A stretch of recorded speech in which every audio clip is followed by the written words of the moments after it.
I think I've had sleep apnea for so long that you kind of forget what real normal is.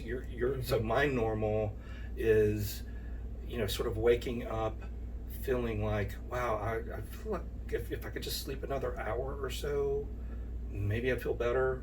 But I know from so long a time feeling this way that, like, on the weekend, even if I were to get the extra hour or so of sleep, it really doesn't help that much, mainly because I'm not getting the good quality deep sleep that I should get every night.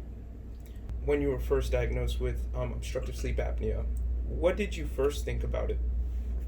Yeah, it was actually a big surprise for me.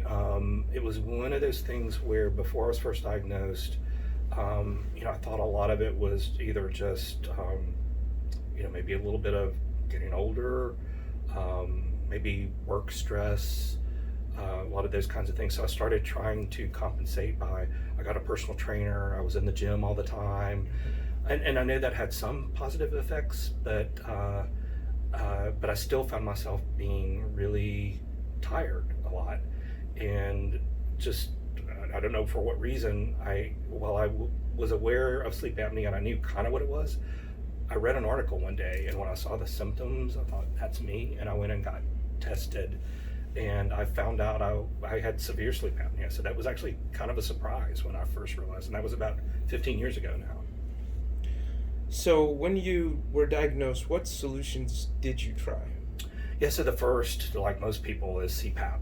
I went and did a sleep study to find out I had sleep apnea. So then you do a second sleep study to basically titrate the pressure for CPAP. Interestingly for me, and I know a lot of people, so some people do really well on CPAP, others for whatever reason don't do well. For me, I within say an hour of putting the mask on, I would have terrible congestion, and I really don't have allergies to speak of. We went and I was allergy tested. We really couldn't find any allergies, but I would do it either whether I was on my CPAP at home or also in the sleep lab. The results were the same. The only way I could get through the night was to use nasal spray to sort of open up my airway, but that's not something that you can do long term. So CPAP was very difficult for me. After kind of being frustrated with CPAP, I thought, well, I'm not that old. At least at that point, I wasn't. And a life of trying to conform to CPAP just didn't seem like a viable option. I sought out a really good surgeon, somebody who was published and who had trained other doctors.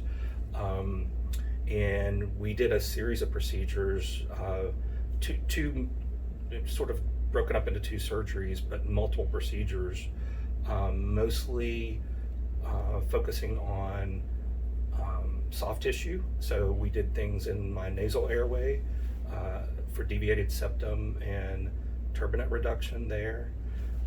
We did some things, mandibular, I don't remember the exact surgery, what the name of the surgery, but it actually involves breaking your jaws and moving them forward. I considered doing that, but that just seemed too major because one of the surgeries that I had on the soft tissue landed me back in the hospital for about a week with a post-op infection. So that scared me, and I didn't really consider going forward with the breaking bones and that sort of thing.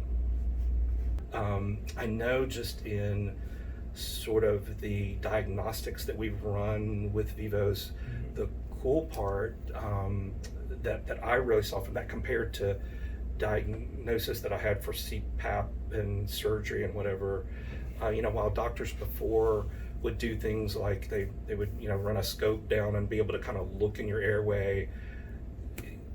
All of those diagnostics though were more subjective, kind of based on the doctor's experience. Where the cool thing about sort of the exams for the Vivos clients was, we took CT scans and a number of different things where we were able to kind of measure, and Dr. Nnadi was able to kind of share where I was relative to, I guess you would consider it optimal or normal, and really kind of measure where I had true opportunity to improve. And that's one of the things that's really excited me, because every time we'd see where I was maybe less than optimal, my next question was, do we feel like, based on experience of others, that Vivos appliances can help that?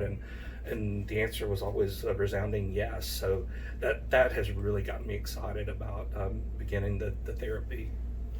In closing, just the experience here with you and Dr. Nnadi, and I guess the parts of the Vivos team that I don't see face to face.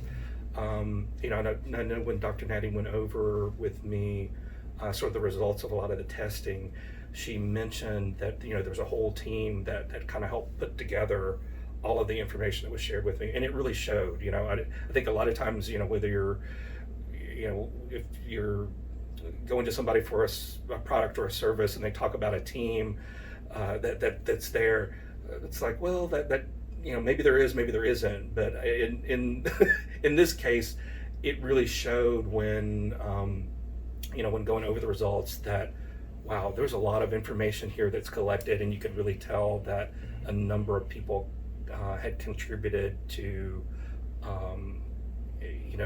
putting together this great presentation that gave me a lot of confidence that we've really kind of measured everything we could measure about me and where we had room for improvement. And there again, it's just resulted in me being more excited about starting the treatments.